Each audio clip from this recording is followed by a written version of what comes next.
Hello, I'm Dave Feinlieb, and this is Beyond the Shelf. This show is an open exploration of the people and process behind e-commerce. Through conversations with innovators in the space, we learn the stories of these leaders and their strategies for e-commerce success. You can find out more about how we're helping leading brands and retailers like Pepsi and Instacart build retail media and product detail page content faster than ever before at itsrapid.ai. It's not often that I get to bring a fellow podcaster onto my podcast here at Beyond the Shelf. And today's guest hosts the incredible podcast Retail Media Breakfast Club. Kiri Masters is a renowned writer, a Forbes contributor, and self-starter. And allegedly, we're going to hear about this hopefully later in the podcast, an excellent baker. Please welcome my guest today, Kiri Masters. Thank you so much, David. Kiri, you host this podcast, Retail Media Breakfast Club. Tell us a little about the podcast, and then I've got a couple of follow-up questions for you as well.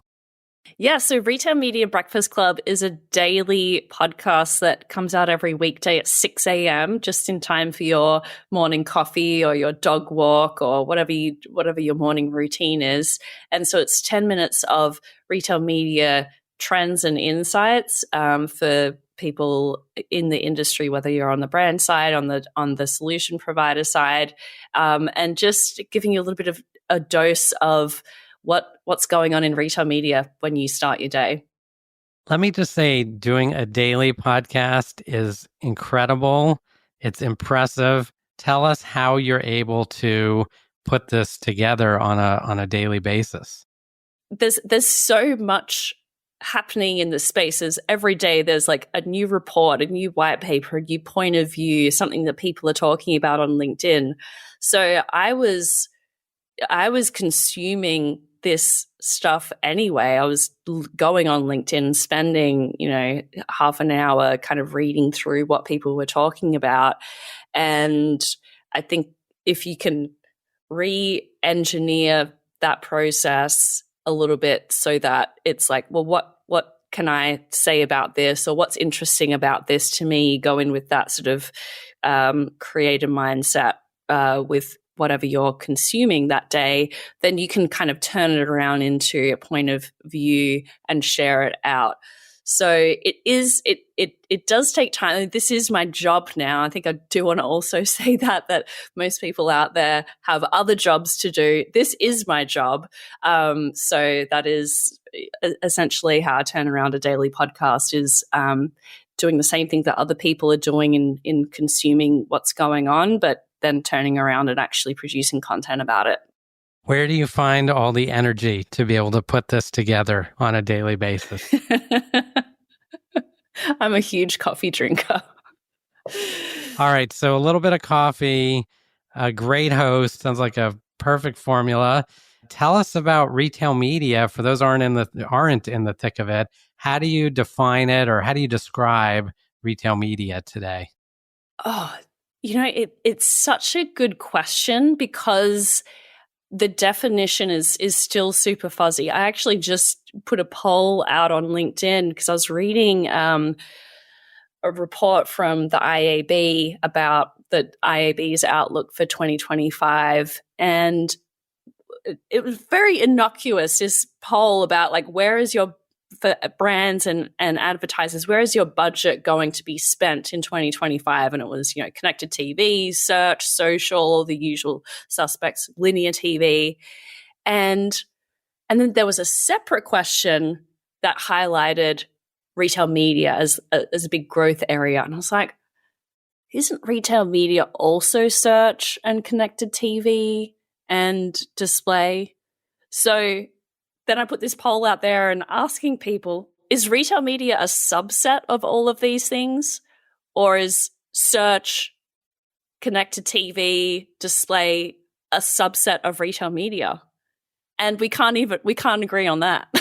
So retail media is it's become a huge, I don't want to say a trend, but it is growing as a category really, really quickly, much faster than other forms of advertising.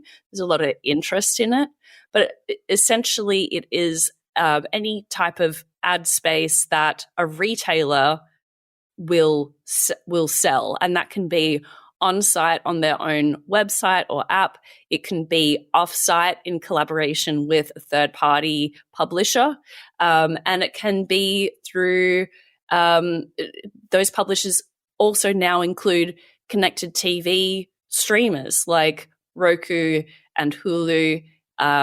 Have partnerships with retailers where they're sharing data and ad space and promising advertisers a way to connect that user data so that advertisers can see, their ad on Hulu, did that drive sales later in a supermarket. So it is very expansive and a fascinating area that sort of defies. Oh, and the other piece of retail media is in store as well, with digital displays and things like that. So it sort of defies definition as we go along. Gets more and more fuzzy around the edges. I'm an advertiser. I come to you. I've heard the podcast, and I want some help allocating my investment dollars. I've got all these channels. Any words of wisdom, rules for the road, as I think about this broad set of channels that I'm investing in now? One of the big challenges for brands is now, all of these retailers have their own ad network, and selling ad space is a very lucrative business. Some estimates put the profit margin of retail media at 80%. So if you're a retailer, you've got people coming to your website or using your app or coming into the store. It's like, this is free money, essentially. So we're going to stand up retail media. Everyone's talking about it. There's all this money that's going into it. So we'll set up our retail media network, and we'll go to the brands, and they will give us money, and we'll improve our operating income. The fact is, and this is from a really great industry analyst, Stratably, the brands that Stratably surveyed, and these are typically enterprise brands, right? They typically only advertise on 5 to 6 retail media networks. You're thinking about multinationals like General Mills or whatever. 5 to 6 retail media networks, and they're like, the rest, there's this fat head and a long tail, and we've got too much. This is too complicated. We can't, really optimize everything that we're doing for all of these retail media networks, and particularly in grocery, there are a lot of them because it's so fragmented. So that is the cold, hard reality for a lot of retailers, is that they might build a retail media network, but they may struggle to attract meaningful ad dollars because most brands, even the really, really big ones, struggle to, deal with the complexity of dozens of potential retail media networks. So it doesn't really answer your question. I'm realizing. Yeah. Well, let me flip that one around. So now I come to you. I'm also a listener, but I'm at a regional grocer, or I'm at a channel that's launching a retail media network. What words of wisdom do you have for me as I think about attracting advertisers and growing the audience and kind of putting the surface area that I have to work? Yeah, so I think that some retailers are approaching this with a stick mentality rather than a carrot mentality, and looking at these media dollars as a part of negotiating through their JBP process, and they're requiring brands to spend a certain amount on retail media just in order to get shelf space and other things that they need from in store. And that is I don't see that ending very well for retailers who have that stick approach. It's going to, that that media is not going to perform very well. No one has an incentive, particularly the retailer, to actually make those ad dollars perform very well. It's just part of the negotiating tactic. And word gets around pretty quick. Like there are lots of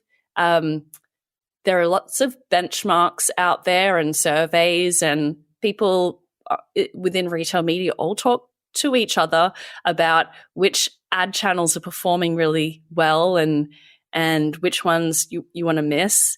And I think it could be a little bit of a deal with the devil if you're sort of forcing advertisers into your network that was sort of thrown together, and the only way you're getting people to spend money there is through They have to. Yeah. Right.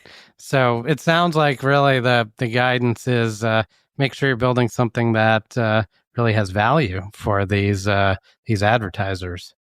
And I think it is challenging for these smaller retailers, and what I hope to see in the future is more collaboration between, just like we have with media and retail, and there's collaboration between Walmart and Paramount Plus. Well, that's great, because Walmart has all this 1P data, and it's not it's not going to be perfect translation between Walmart and Paramount Plus's user data all the time, because they are different user IDs and things like that. But data can be matched back, and Paramount Plus might be able to understand that I'm the same Walmart shopper that is buying cat food, and so I have a cat at home or something like that. And we can see pet ads on Paramount Plus. Amazon really has the huge advantage here, because their media network is literally the same Amazon login as what I'm using to shop on Amazon. That's what I'm using to log into Prime Video to watch Beast Games. So they know without a shadow of a doubt that is who that is watching that show. Now, the podcast is one of many things that you've built from the ground up. I'd love to hear a little about your company, Bobsled Marketing. You founded it in 2015, acquired by Acadia in 2022. Would you tell us a little about how you started it and what you set out to do? Yeah, so Bobsled Marketing 2015 was the year of the first ever Prime Day. Incredible. So this is like there were other agencies out there at that time, Flywheel and IdeoClick and some other agencies. But I started Bobsled really as a complete outsider. I had started an e-commerce business a couple of years prior and sold some of those items on Amazon. I was like, oh, yeah, this is complicated. And I decided to hang up my shingle and start providing services to smaller brands and eventually sort of mid-market brands and some enterprise brands later on. But that essentially what we did was provide agency services to brands looking to launch and grow on Amazon, and then later on extend it to other retailers as well, like Walmart, Instacart, Target, and the like as well. There's, I imagine, a ton of knowledge over the years you're building the agency. Any ideas, suggestions, learnings from those years that we could convey to our listeners about what is really working on Amazon, Walmart, other retailers? Yeah, I think they all need to be looked at as their own channel, and today that's much more the case, where brands recognize what works in other channels may not work on Amazon, and vice versa. So understanding the levers that are available for each of those retailers and their ad networks is important. They do have we are talking about different technologies. We're talking about different search algorithms, and that is actually a huge topic we could get into, is how search is changing and how that impacts your media strategy as well. So, Instacart has a completely different way of sorting and serving product recommendations to Amazon. And so that means that your media strategy will need to be different there as well. So what I'm really pleased to see is this role created on the brand side that never existed before, which is like head of Amazon. And you've got a person whose job it is dedicated to Amazon. That's wonderful, because it really, at a certain size, it really does require someone who understands the ins and outs of the media side and the operations side, and bringing those things together. And that didn't exist back in 2015, for sure.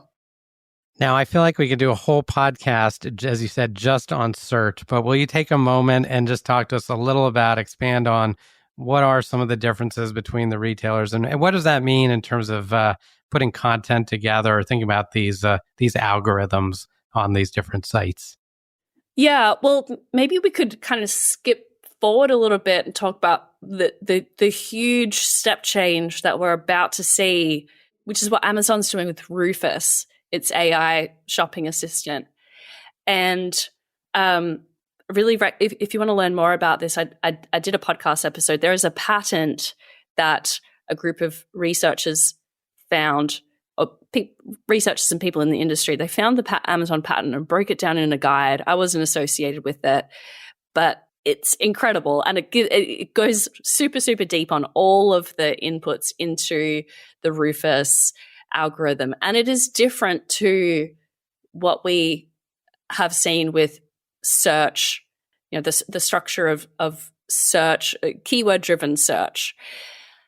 With AI, it's associating terminology that is it's just really superior to what we had with keyword-driven search. So one example is chocolate milk versus milk chocolate. So similar words, but they mean very different things. Totally different intent. Yeah. Yes, which order the words go in.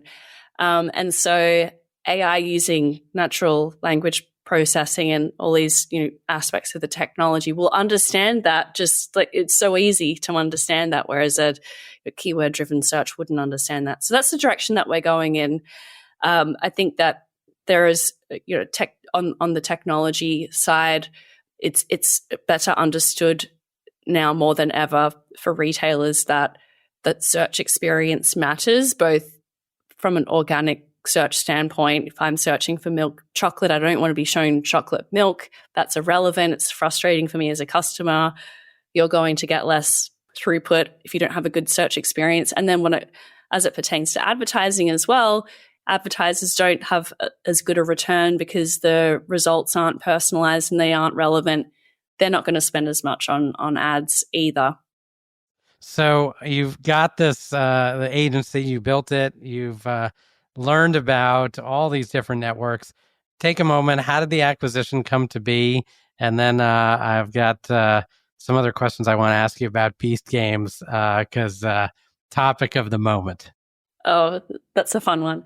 Yeah, so Bobsled, it was my baby, and I ran it for 7 years before selling to Acadia. Ultimately, we were really focused on e-commerce and retail media, and Acadia is an agency that does all of the broad spectrum of digital advertising, so SEO, social, and things that our clients and prospects were asking for. And we had, become a specialist agency, and I knew, okay, if we decide to start doing influencer management, we're not going to do a very good job of it. So ultimately selling to Acadia and being able to offer this full suite of services that should really go together. And Acadia's thesis really is that having everything under one roof is going to be more efficient and effective for a brand to have, their SEO and their retail media and their, paid search managed under one roof. So that was really compelling to me, and they are a wonderful company. And I stayed on at Acadia for a couple of years, but the entrepreneurial blood runs hot, I guess, and I was ready to start. I understand. I'm talking to a fellow entrepreneur, so I completely get it. And it's always amazing building something, and hopefully you get to see it live on. And it's an incredible journey and such an accomplishment. So congratulations on everything you did there. Thanks. Now, Beast Games, to totally switch topics on you here, but maybe it gives us a little bit of insight into the world of retail media. You wrote this article. You've been a Forbes contributor since 2017, and you have this article about Beast Games and what it could mean for Amazon. So I wanted to dig into that a little bit. For those of us, our listeners, who don't have kids that are glued to YouTube, would you first explain who Mr. Beast is? Yeah, Mr. Beast is the biggest YouTuber in the world. So he has the biggest creator on YouTube, massive audience, and his shtick is giving away lots of money in these ridiculous like competitions and stunts. So he will, just sort of very much. The scenarios are crazy. Yeah, like giving away everyone.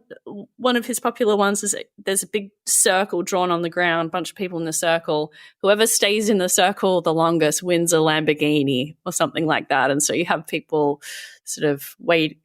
It's very compelling watching, and he's an absolute mastermind as it pertains to getting people interested in a ridiculous scenario and sticking around and watching it. So very perfectly suited to what his latest venture is with Amazon Prime Video, where Amazon got him to make a game show essentially called Beast Games, where it became Amazon's most popular original content this year. Incredible. So really successful for Amazon. And for Amazon, that means more audience. And for advertisers, it probably also means more audience, which leads to retail media investment, I suppose. There was a comment that Jeff Bezos made back in 2016 at the Code conference, which said, when we win a Golden Globe, we sell more shoes. Something to that effect. That tells you everything you need to know. But in this case, so I think he's only partially right, because in this case, when Beast Games becomes the most popular show on Amazon and brings in, I think it was 50 million viewers, and it's only been, as of recording, it's only been out a month. When they bring in 50 million viewers, they make more money on advertising. And this is an audience, like you said, it is Mr. Beast very popular with a younger audience, with kids and teenagers who've grown up with Mr. Beast. So they're all like, I only watched Beast Games because of my 8-year-old. Right? He saw it, he's like, oh, we need to watch this show, and okay. And now we're all watching it. So, and he brought another shopper with him and said, you got to watch the show. Exactly. Yeah. And so it is I think it's bringing in more of a demographic that, typically, young people and kids are watching a lot of content on YouTube, and then Amazon's able to bring them over into their environment and then have a more robust Gen Z segment to target through their connected TV ad placement. So win for everyone. Amazing. It's a great topic, great set of insights. Now, you touched on Rufus earlier. I want to take a moment to talk about AI more broadly. And you had another incredible article entitled AI Shopping Agents, a Vibe Session and Other E-Commerce Trends for 2025. First of all, what is a Vibe Session? Well, this particular article, this was sort of a roundup of what other people's predictions were. So, but I think that's how predictions are done, right? Definitely do get on board with this, though. The Vibe Session is pointing to the fact that we never got into an official recession by an economic definition. And that a lot of macroeconomic indicators pointed to things being pretty good. I mean, the unemployment rate was pretty low, and right. People, macroeconomic indicators said things are largely fine, but we saw a big pullback in consumer spending, and I think that is true. A lot of CPG brands have noted softer demand and things like that. So consumers were pulling back on spending without there being a very specific macroeconomic reason to. So that's the vibe session. And yeah, like I said, these were predictions that I sort of rounded up from other people in the space. And the AI is, of course, like a huge. I don't think we can call it a trend. I really see it as like the fundamental piece of the architecture of any technology that we're going to be using and building is going to include AI. And can't imagine what it's like for you, David, on the tech side, where every software company and their mother is talking about how it's AI driven, and it's like, well, of course it is. Like, and I can't wait to the point that we're beyond talking about how some form of technology is driven by AI, because everything will be. Yeah, our big the big opportunity is to talk about what's different, because all of the AI part's almost a given now. Exactly. Yeah. So it sounds like AI, one of your big predictions for 2025. Anything else that really stood out for you, or things that you're top of mind for this year? Yeah, we talked about it a little bit with Rufus, but I'm convinced that in 2 years we're not going to be using keywords to search for stuff on retailer websites. When I spoke about that on LinkedIn, one of the pushbacks I got, which was fair, and I think a lot of people would make this association, is Amazon Alexa and how voice shopping never took off. I'm like, well, Amazon's tried this before and it didn't work with Alexa. And there's a couple of big differences there. Voice shopping, it's only suited to a very specific scenario, which is generally like reordering or very simple transactions. Hey Alexa, we need more toilet paper.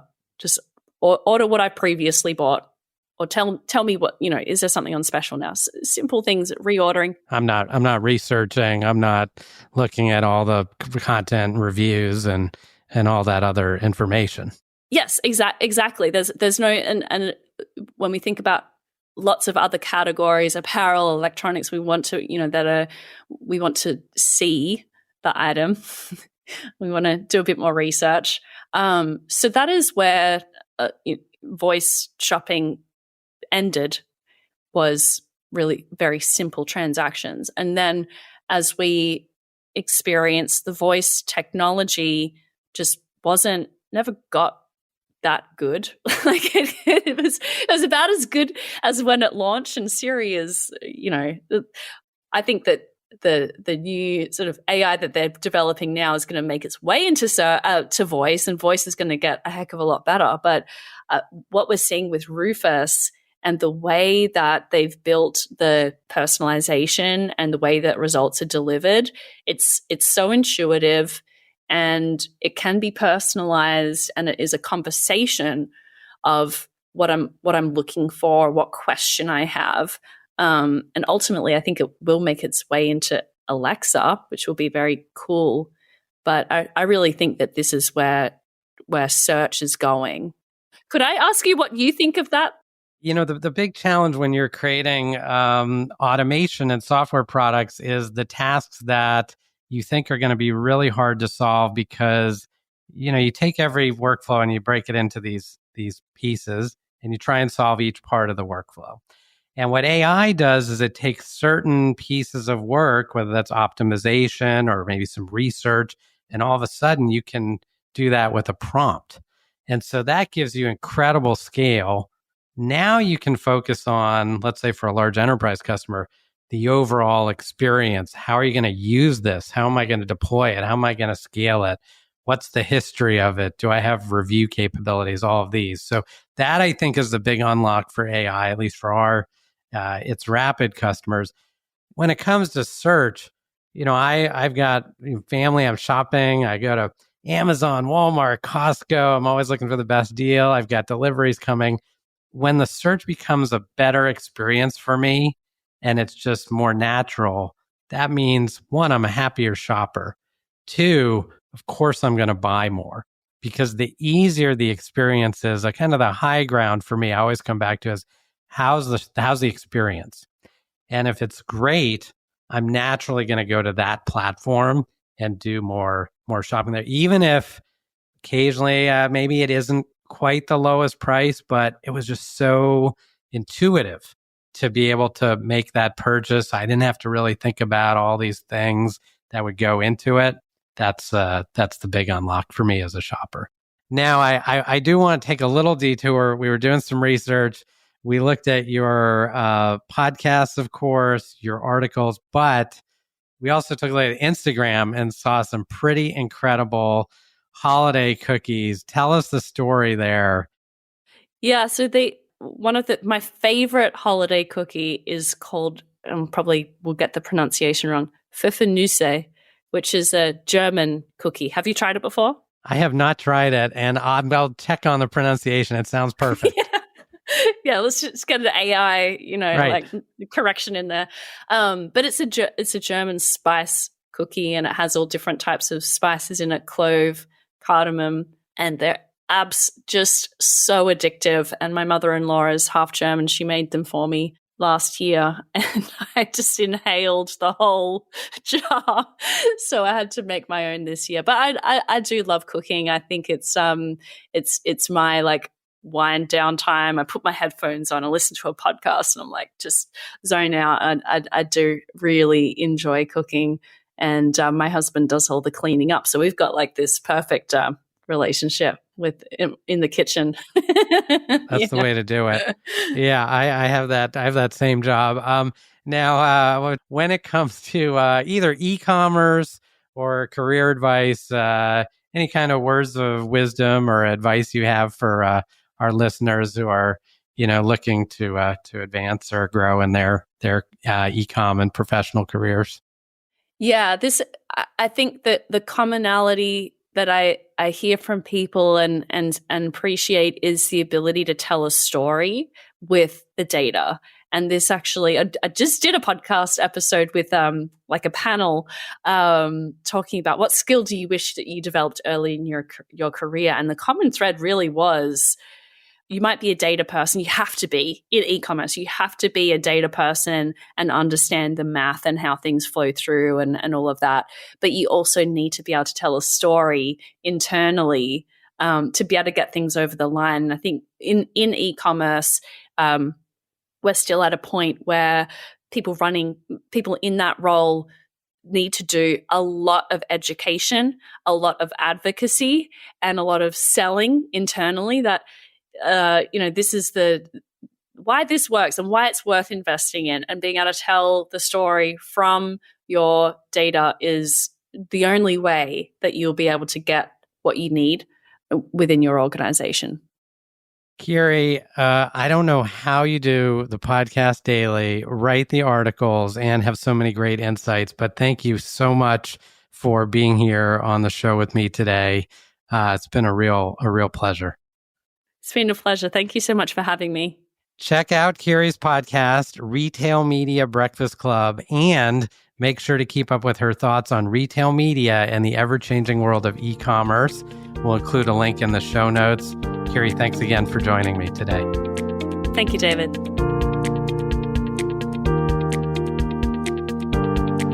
I hope you enjoyed today's show. Beyond the Shelf is brought to you by It's Rapid. It's Rapid is the platform Pepsi, Sierra Nevada, Revlon, and hundreds of other leading brands and retailers use to build personalized content at scale.